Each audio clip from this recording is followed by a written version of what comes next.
Hi dears, welcome back to our channel. എല്ലാവർക്കും പുതിയ വീഡിയോയിലോട്ട് സ്വാഗതം.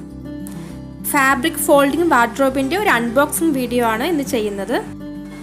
ഓൺലൈനിൽ ഫ്ലിപ്കാർട്ട് വഴി വാങ്ങിച്ചാണ് CBSOൻ്റെ പോർട്ടബിൾ വാർഡ്രോബാണ്. അപ്പോൾ ഇതാണ് ബോക്സ്. ഇതിൻ്റെ ഫ്രണ്ടിൽ തന്നെ കുറച്ച് കാര്യങ്ങളൊക്കെ അവർ എഴുതിയിട്ടുണ്ട്. Strong and sturdy structure, high capacity racks, washable fabric, easy to carry, design and packing, 3 years warranty അതൊക്കെയുണ്ട്. പ്രീമിയം ക്വാളിറ്റിയിൽ long lasting zip and heavy puller, 5 side pockets ഒക്കെ ഉണ്ട്. പിന്നെ പിക്ചറിൽ 2 ഷെൽഫാണ് കാണിക്കുന്നത്. അപ്പോൾ ഇതിൽ 3 ക്യാബിനറ്റുള്ള, അതായത് 3 റാക്കുള്ള ട്രിപ്പിൾ ഡോർ ഒരു ക്ലോത്ത് ഓർഗനൈസറാണ്. അപ്പം നമുക്ക് ബോക്സ് ഓപ്പൺ ചെയ്യാം. അതിനകത്ത് ഫാബ്രിക് പീസസ് ഉണ്ട്, വലിയൊരു പീസ് ഉണ്ട് ഓവറോൾ കവർ ചെയ്യുന്നതും, പിന്നെ കുഞ്ഞു പീസുകളുണ്ട്. പിന്നെ മെറ്റൽ ട്യൂബ്സ്, അത് 39 സെൻറ്റിമീറ്ററിൻ്റെയും 58 സെൻറ്റിമീറ്ററിൻ്റെയും 2 പാക്കാണ്. 2 സൈസ് ട്യൂബ്സാണ് ഉള്ളത്. പിന്നെ കണക്റ്റേഴ്സ് ഉണ്ട്, 4 ടൈപ്പ് കണക്റ്റേഴ്സ്. പിന്നെ ഹാങ്ങിങ് റോഡ് 2 എണ്ണം ഉണ്ട്. പിന്നെ ഒരു കാറ്റലോഗ്. ഇതെങ്ങനെ അറേഞ്ച് ചെയ്യണം എന്നുള്ളതിൻ്റെ കംപ്ലീറ്റ് ഡീറ്റെയിൽസും ഈ കാറ്റലോഗിൽ തന്നിട്ടുണ്ട്. അതൊന്ന് നോക്കി മനസ്സിലാക്കിയെടുക്കാൻ മാത്രമേ ഇത്തിരി സമയം വേണ്ടുള്ളൂ. അത് മനസ്സിലാക്കി കഴിഞ്ഞാൽ നമുക്കത് നോക്കി ഫോളോ അപ്പ് ചെയ്യാം. പിന്നെ പാക്കിലുള്ള വലിയ ഫാബ്രിക് പീസാണിത്. ഇത് നമ്മൾ സ്കെൽറ്റൺ ഉണ്ടാക്കി കഴിയുമ്പോൾ, അതായത് നമ്മൾ മെറ്റൽ ട്യൂബ് വെച്ചിട്ട് ആ ഷേപ്പ് സ്ട്രക്ചർ ഉണ്ടാക്കി കഴിയുമ്പോൾ അതിന് മുകളിൽ കൂടെ ഇത് കവർ ചെയ്യുക ചെയ്യുന്നത്. പിന്നെ വെൽക്രോസ് ഉള്ള 3 സ്മോൾ പീസസ് ഉണ്ട്. ഇതുപോലെ അത് 3 ബോട്ടം ലെയറിൽ വരുന്ന പീസാണ്. പിന്നെ കണക്റ്റേഴ്സാണ്. കണക്റ്റേഴ്സ് 4 ടൈപ്പ് ഉണ്ട്. ഓരോ പാക്കിലും ABCD എന്ന് അവർ എഴുതിയിട്ടുണ്ട്. അപ്പോൾ A ആണെങ്കിൽ 20 പീസസ് ഉണ്ട്, Bയിലാണെങ്കിൽ 12 പീസസ് ഉണ്ട്, Cയിൽ 4 എണ്ണം, Dയിലും 4 എണ്ണം.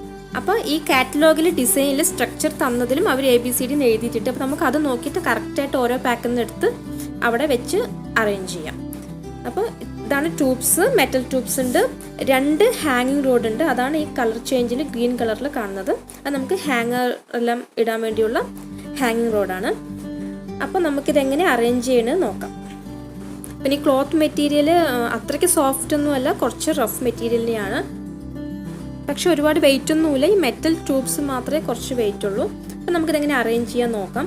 ഫസ്റ്റ് ബോട്ടം ലെയറാണ് നമ്മൾ ചെയ്യുന്നത്. ബോട്ടം ലെയർ ചെയ്യുമ്പോൾ തന്നെ ഈ കുഞ്ഞ മെറ്റൽ ട്യൂബ് യൂസ് ചെയ്തിട്ട് നമ്മളത് ഫസ്റ്റ്, അതായത് ഈ ക്ലോത്തിൻ്റെ 2 സൈഡിലും നമുക്കത് ട്യൂബ് ഇടാനുള്ള സ്പേസ് ഉണ്ട്. അതിൽ കൂടെ കണക്ട് ചെയ്തിട്ട് നെക്സ്റ്റ് 4 സ്ക്വയർ ഷേപ്പിൽ ഉണ്ടാക്കുക. 3 പീസ് വെച്ചിട്ട് നമുക്ക് ചെയ്യാം. പിന്നെ ഈ കണക്റ്റേഴ്സ് വെച്ചിട്ട്, അതായത് കണക്റ്റേഴ്സ് വേണ്ടത് നമ്പർ നോക്കി എടുത്ത് നമുക്കത് അറേഞ്ച് ചെയ്ത് വെക്കാം. അങ്ങനെ ബോട്ടം ലെയറാണ് ഫസ്റ്റ് നമുക്ക് ഉണ്ടാക്കേണ്ടത്. പിന്നെ വെൽക്രോസ് ഉള്ള 3 പീസസാണ് നമ്മൾ ഈ ബോട്ടം ലെയറിൽ യൂസ് ചെയ്യുന്നത്. അത് വെൽക്രോസ് ഡൗൺവേർഡ്സ് ഫേസ് ചെയ്യുന്ന പോലെ വെക്കണം. അതായത് ഫ്ലോറിൻ്റെ ഭാഗത്തോട്ട് നോക്കുന്ന പോലെ ആണ് നമ്മൾ ഈ ബോട്ടം ലെയറിൽ ഈ ക്ലോത്ത്സ് വെക്കേണ്ടത്. ബാക്കി എല്ലാത്തിലും വെൽക്രോസ് ഒന്നുമില്ല, സെയിം സൈസ് തന്നെയാണ്, സെയിം ടൈപ്പ്. ഇത് ഫ്ലിപ്കാർട്ടിൽ നിന്ന് 2300 രൂപയ്ക്കാണ് വാങ്ങിച്ചത്. ഇപ്പോൾ 37% ഓഫ് ഉണ്ട്. അപ്പോൾ നല്ല സാധനമാണ്. നമുക്ക് ഇതേപോലെ തന്നെ ഇവർ പറഞ്ഞിരിക്കുന്ന കാറ്റലോഗിൽ പറഞ്ഞിരിക്കുന്ന പോലെ തന്നെ സ്ട്രക്ചർ യൂസ് ചെയ്യുന്നൊന്നുമില്ല. നമുക്ക് ഒരു ഷെൽഫ് കുറവ് വേണമെങ്കിൽ, ഒരു ലെയർ വേണമെങ്കിൽ നമുക്ക് കുറയ്ക്കാം. എക്സ്ട്രാ വേണമെങ്കിൽ നമുക്ക് അത് കൂടെ കണക്ട് ചെയ്തും വെക്കാം. നമുക്ക് ഡിസൈൻസ് എല്ലാം വേണമെങ്കിൽ മാറ്റിമറിച്ചൊക്കെ വെക്കാം. ഇത് കുറച്ചൊക്കെ സ്ട്രോങ് തന്നെയാണ്, എങ്കിലും കൂടുതലും നമുക്ക് തുണികളും അല്ലെങ്കിൽ വെയിറ്റ് ഇല്ലാത്ത സാധനങ്ങളൊക്കെ സ്റ്റോർ ചെയ്യുന്നതായിരിക്കും ഏറ്റവും ബെസ്റ്റ്. പിന്നെ ഇതിൻ്റെ മെച്ചം എന്താണെന്ന് വെച്ചാൽ നമുക്ക് വേണ്ടപ്പോൾ യൂസ് ചെയ്യാം, വേണ്ടാത്തപ്പോൾ അത് മടക്കി എടുത്ത് വെക്കാം. പിന്നെ ഒരു സ്ഥലത്ത് നിന്ന് വേറെ സ്ഥലത്തേക്ക് പോകുമ്പോൾ നമുക്ക് എടുത്തിട്ട് പോകുകയാണെങ്കിലും അത് ഈസിയാണ്. നമുക്കെല്ലാം ഇത് ഫോൾഡബിൾ ആയതുകൊണ്ട് അതൊരു കുഴപ്പമില്ല.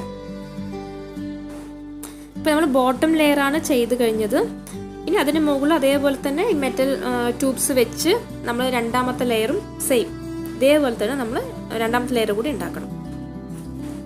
അപ്പോൾ ഇത് ആർക്കെങ്കിലും ഇതേ മോഡൽ വാങ്ങിക്കണമെങ്കിൽ ഇതിൻ്റെ മോഡൽ നമ്പർ CB320 ആണ്. ഞാൻ ഇതിൻ്റെ ലിങ്കും മോഡൽ നമ്പറെല്ലാം ഡിസ്ക്രിപ്ഷൻ ബോക്സിൽ കൊടുക്കാം. അപ്പോൾ അത് നിങ്ങൾ ചെക്ക് ചെയ്താൽ മതി. അപ്പോൾ ബാക്കിയെല്ലാം നമുക്ക് വേഗം സ്പീഡിലൊന്ന് കാണാം. അപ്പോൾ നമ്മുടെ സെക്കൻഡ് ലെയറും കംപ്ലീറ്റ് ആയി. ഇപ്പോൾ ഈ ബോട്ടം ലെയറും ഈ സെക്കൻഡ് ലെയറും മാത്രമാണ് നമുക്ക് ഒരുപോലെ ചെയ്യേണ്ടത്. പിന്നെ മുകളിലോട്ട് 2 സൈഡിലും ഹാങ്ങിങ് റോഡ് വരുന്നത് കാരണം അവിടെ ഈ ഷെൽഫ് വരുന്നില്ല, അതായത് ചെറിയ ഷെൽഫ് വരുന്നില്ല. നടുവിൽ വരുന്ന ഭാഗത്ത് മാത്രമാണ് നമുക്ക് ഇടയിൽ ഈ ചെറിയ പീസ് ഫാബ്രിക്കിൻ്റെ നമുക്ക് വെച്ച് കൊടുക്കേണ്ടുള്ളൂ. ഇപ്പോൾ 2 സൈഡിലെ ഷെൽഫിൻ്റെയും പണി കഴിഞ്ഞു. ഇപ്പോൾ നടുവിലുള്ള ഭാഗത്തെ മാത്രമാണ് ഇനി വെക്കാനുള്ളത്. അതാണ് ഇപ്പോൾ വെച്ചുകൊണ്ടിരിക്കുന്നത്. ഇപ്പോൾ 3ാമത്തെ കഴിഞ്ഞു. ഇനി ഒരെണ്ണം കൂടിയുണ്ട്, 4ാമത്തെ.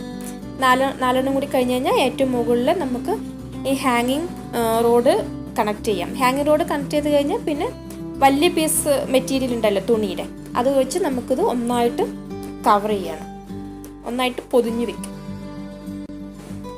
അപ്പോൾ ഈ 4 സ്റ്റെപ്പ് വരെയും ചെയ്ത് കഴിഞ്ഞു. ഇനി ഏറ്റവും മേലെയുള്ള ലെയറാണ് ഇത്, ഹാങ്ങിങ് റോഡാണ്. ഇത് ഗ്രീൻ കളറിൽ കാണുന്നത്. അത് നമുക്ക് അറിയാൻ വേണ്ടിയിട്ട് അത് വേറെ കളറിൽ തന്നിട്ടുണ്ട്.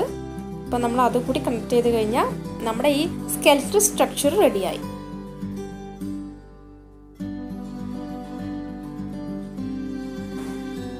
അപ്പം ഇനി വലിയ പീസ് ഫാബ്രിക് എടുത്തിട്ട് നമുക്കത് മുകളിൽ കൂടെ താഴോട്ട് വലിച്ചിറക്കുകയാണ്. 4 സൈഡും ഒപ്പം വെക്കണം. ഒപ്പം വെച്ച് നമ്മൾ ഈ ബെഡിൻ്റെ കവറൊക്കെ ഇടില്ലേ, ബെഡിൻ്റെ കവർ ഇടുന്ന പോലെ തന്നെ ഇതിൻ്റെ സ്ട്രക്ചർ അതിനനുസരിച്ചിട്ട് കറക്റ്റ് വലിപ്പമാണ്. അതുകൊണ്ട് ഒപ്പം വെച്ച് താഴോട്ട് 2 സൈഡിൽ നിന്ന് വലിക്കുക. വലിച്ചിറങ്ങി കഴിഞ്ഞാൽ കറക്റ്റായി. അതിൽ സിബുണ്ട്, അത് നമുക്ക് അടച്ചു വെക്കാം. ഇനി തുറന്നു വെക്കണമെന്നുണ്ടെങ്കിൽ നമുക്കതങ്ങനെ ചുരുട്ടി മേലെ കൊണ്ടുപോയിട്ട് വെക്കാൻ അവിടെ ഒരു വെൽക്രോ ഉണ്ട്. അപ്പോൾ അതിൽ നമുക്ക് ഒട്ടിച്ച് വെക്കുകയും ചെയ്യാം. അപ്പോൾ നമ്മുടെ ഫാബ്രിക് ഫോൾഡിംഗ് വാർഡ്രോബ് ക്യാബിനറ്റ് റെഡിയായി. അപ്പോൾ എല്ലാവർക്കും ഇഷ്ടപ്പെട്ടെന്ന് കരുതുന്നു. ഞാൻ പോകുകയാണ്, അടുത്ത വീഡിയോയിൽ കാണാം. അപ്പോൾ ലൈക്ക് ചെയ്യാൻ മറക്കരുത്, ഷെയർ ചെയ്യുക, കമൻറ്റ്സ് എല്ലാം എഴുതി അറിയിക്കുക. സബ്സ്ക്രൈബ് ചെയ്യാത്തവരാരെങ്കിലും ഉണ്ടെങ്കിൽ സബ്സ്ക്രൈബ് ചെയ്യുക, എന്നെ സപ്പോർട്ട് ചെയ്യുക. അപ്പോൾ അടുത്ത വീഡിയോയിൽ കാണുന്നവരെ ബൈ, താങ്ക് യു.